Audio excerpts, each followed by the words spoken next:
Bonjour, bonjour.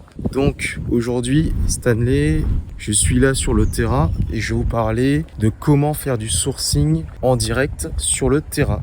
Donc aujourd'hui, c'est un petit retour sur le sourcing de reprise d'entreprise. Donc, c'est quoi déjà le sourcing? Le sourcing, c'est commencer à chercher des entreprises que vous allez pouvoir reprendre. Alors, comme je le disais, lorsque vous avez besoin de reprendre une entreprise, il faut déjà déterminer un cahier des charges. C'est comme si demain, vous voulez acheter une voiture et vous avez déterminé. Alors, la plupart du temps, certains commencent par le budget. Nous, dans notre cas, on va regarder différents critères comme le chiffre d'affaires, les big data, depuis quand la société existe. Donc, c'est différents critères qu'on va mettre en place et qu'on va se dire, voilà, aujourd'hui, je recherche cette entreprise-là et je vais passer à l'action. Donc, vous pouvez faire du sourcing. Nous, on a un partenaire notamment pour faire le sourcing des entreprises. Je vous en parlerai dans une autre vidéo ou sinon quand vous serez avec moi en conseil, on pourra le voir ensemble.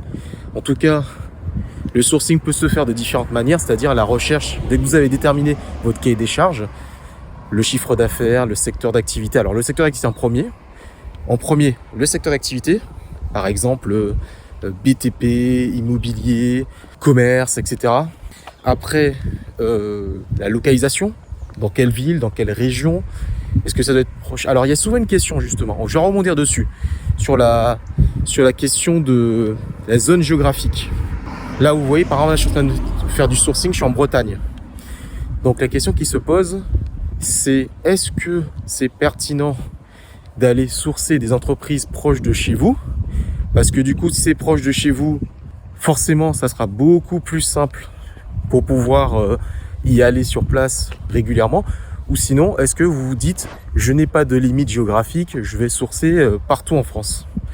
J'ai envie de vous dire, il y a des réponses en termes de logistique. Si c'est proche de chez vous, à 10-15 minutes ou une demi-heure en voiture, évidemment, ça sera plus simple pour vous pour y aller régulièrement.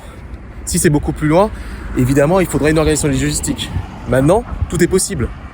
Vous pouvez décider de vous dire que vous allez faire une semaine au milieu d'entreprise ou un week-end. Vous savez, aujourd'hui, on fait bien tourner des entreprises à distance à des milliers de kilomètres. Donc, tout est possible. Donc, la question qui se pose, qui est, est-ce que je vais choisir une entreprise qui est proche de chez moi ou plus éloignée? C'est un choix stratégique à réfléchir pour vous, mais ça, c'est une question personnelle en termes d'organisation. C'est comme quand demain vous décidez d'acheter de l'immobilier qui est en investissement locatif. Est-ce que je prends un bien dans une petite ville qui est beaucoup plus rentable mais qui est loin de chez moi, plutôt que de prendre un bien qui est dans une grande ville qui est très loin de chez moi? Donc tout ça, ce sont des questions d'un point de vue stratégique qu'il faut réfléchir. Donc ça, c'est une réflexion globale à avoir. La question de quand je fais mon sourcing avec mon cahier des charges, est-ce qu'effectivement je prends plutôt proche de chez moi ou loin de chez moi? C'est une question à se poser. Maintenant, j'ai envie de vous dire, c'est vraiment une question stratégique et de cahier des charges. Maintenant, pour revenir à ce que je vous expliquais, au niveau du sourcing que j'ai fait en direct, là, vous voyez, je suis dehors, je suis en extérieur, là, sur la Bretagne. En fait, j'ai commencé, on vous avait dit, vous pouvez aussi avoir des recommandations.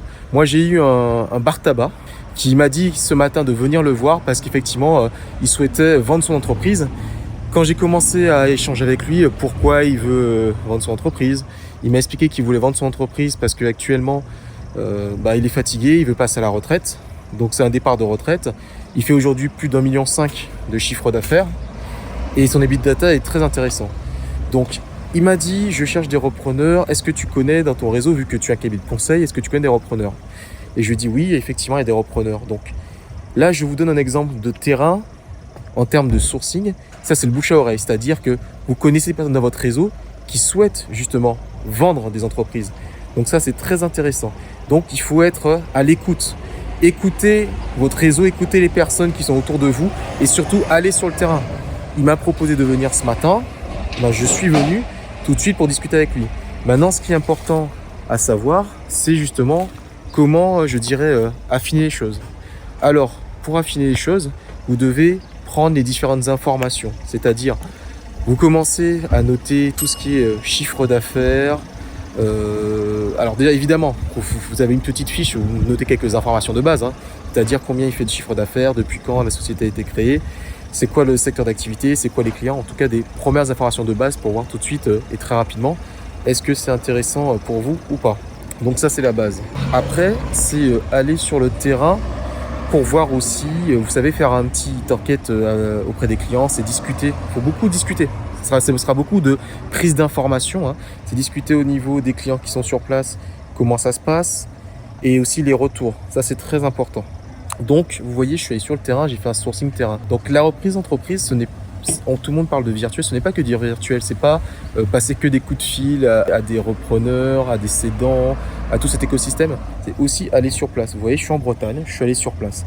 Donc l'erreur à éviter numéro 1, c'est penser que le sourcing se fait uniquement par internet sur les plateformes classiques. Le sourcing se fait également via votre réseau. Si vous dites à votre réseau qu'aujourd'hui vous accompagnez des clients pour vendre ou pour acheter des entreprises, si vous dites aujourd'hui aux personnes de votre réseau, moi je suis quelqu'un d'ouvert, d'intéressé pour reprendre tout type d'entreprise, on va vous donner des informations.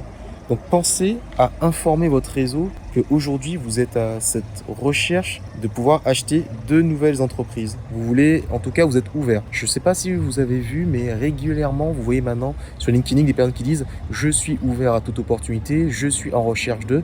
Donc restez comme ça, restez ouvert à toutes les opportunités de personnes qui souhaiteraient vendre leur entreprise. Et effectivement, dans les profils les plus intéressants, vous avez les personnes comme ceux que j'ai rencontrés, du bar tabac ou d'un restaurateur aussi que j'ai rencontré il y a quelques jours de ça, qui sont en fait en demande. Il faut vous mettre vraiment à la place de l'autre. Ça fait déjà 20 ans pour certains, 30 ans qu'ils ont leur activité. Ils souhaitent bénéficier et profiter de leur retraite, mais vous savez, s'ils ne vendent pas leur entreprise, ils ne pourront pas bénéficier de leur retraite pleinement. Parce que leur entreprise, c'est une activité économique et ils ont effectivement de l'argent à pouvoir récupérer avant leur départ. Aussi, il faut qu'ils puissent saisir l'opportunité. Donc, première erreur à éviter, c'est penser que tout est virtuel. Donc oui, il y a du réel, il y a du terrain, vous allez rencontrer. Alors, je dis pas aller faire du porte-à-porte pour chercher les entreprises à reprendre. Je dis juste que déjà, restez au contact de votre réseau pour pouvoir être au courant des opportunités de reprise d'entreprise. Ça, c'est pour du sourcing. Deuxième chose, vous pouvez aussi de façon indirecte, lorsque vous discutez avec quelqu'un qui souhaite par exemple vendre son entreprise, vous pouvez également lui demander si autour de lui, il ne connaîtrait pas en fait des entrepreneurs qui souhaiteraient vendre leur entreprise ou qui sont proches de la retraite et qui voudraient effectivement vendre également. Parce que souvent, on fréquente les personnes de les mêmes tranches d'âge. Si celui qui vous a dit qu'il veut vendre, il est déjà dans la cinquantaine ou la soixantaine, il y a de fortes chances que lui-même, il connaisse des personnes qui sont dans sa même tranche d'âge. Donc, saisissez l'opportunité d'avoir un sourcing qui soit passif, parce que du coup, tous ceux que vous aurez dit que vous souhaitez trouver une entreprise à reprendre, ils seront au courant.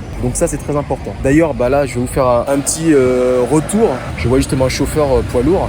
Il y avait justement il y a quelques temps de ça, il y a peut-être quelques semaines de ça, notamment en Ile-de-France. En Ile-de-France, ça m'a fait penser à ça, le poids lourd que je viens de voir. En Ile-de-France, il y avait une société de transport qui a été vendue par un de mes partenaires, qui effectivement, ça faisait déjà 3 ans qu'il cherchait un repreneur, il ne trouvait pas, c'était compliqué. C'est vrai que le prix de cession, donc le prix de vente est très très important, mais également, le vendeur ne souhaitait pas forcément accompagner. Donc je vais vous donner aussi un deuxième petit tip, c'est une erreur à éviter. Toujours favoriser le plus possible que le cédant, celui qui vend son entreprise, puisse vous accompagner sur une période déterminée, 3 mois, 6 mois, 12 mois, afin que la passation se fasse dans de bonnes conditions. Donc profitez de cet effet où le cédant, il est obligé de rester à vos côtés, en tout cas le temps de la transition, afin que vous puissiez faire une passation dans les meilleures conditions. Donc ça, c'est très important. Voilà, vous voyez, j'ai vu le poids lourd, ça m'a fait penser à cette question aussi de après avoir repris l'entreprise, comment ça se passe. L'accompagnement du cédant, c'est important parce que c'est lui qui maîtrise sa société et il vous faut un temps d'adaptation. Donc voilà. Allez, encore plein de conseils à venir dans les prochaines vidéos. Passez une bonne journée. C'est cette année votre conseiller en reprise d'entreprise. Au revoir.